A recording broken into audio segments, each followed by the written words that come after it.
Отчетно-выборная конференция Федерации футбола Таджикистана состоялась в гостинице «Хаят Редженси Душанбе.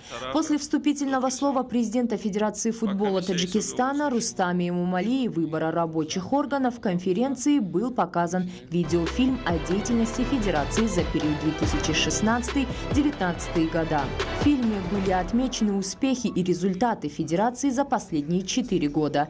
Далее делегаты конференции заслушали доклады о финансовой деятельности Федерации футбола Таджикистана за период 2016-2019 годы и ознакомились с изменениями и дополнениями в устав Федерации футбола Таджикистана.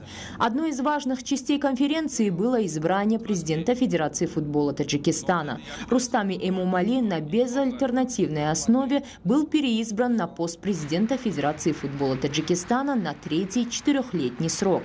Сразу после своего переизбрания президент Федерации футбола Таджикистана Рустами Эмомали поблагодарил делегатов конференции за доверие и отметил, что быть президентом Федерации – большая ответственность, и выразил уверенность, что те, кому дорог наш футбол, будут продолжать трудиться во благо развития данного вида спорта в нашей стране.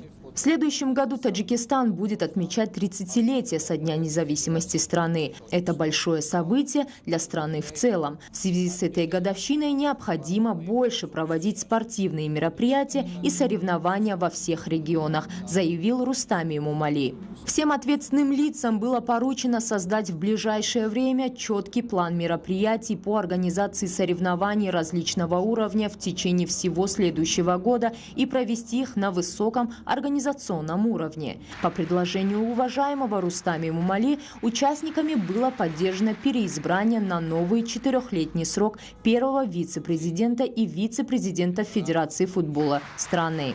В завершении мероприятия на основе новой редакции устава в исполнительный комитет Федерации футбола Таджикистана были избраны 15 членов. Все делегаты конференции были призваны приложить максимум усилий для дальнейшего развития и массовости футбола в нашей стране, а также создания условий для достойного представления нашего футбола на высоком уровне.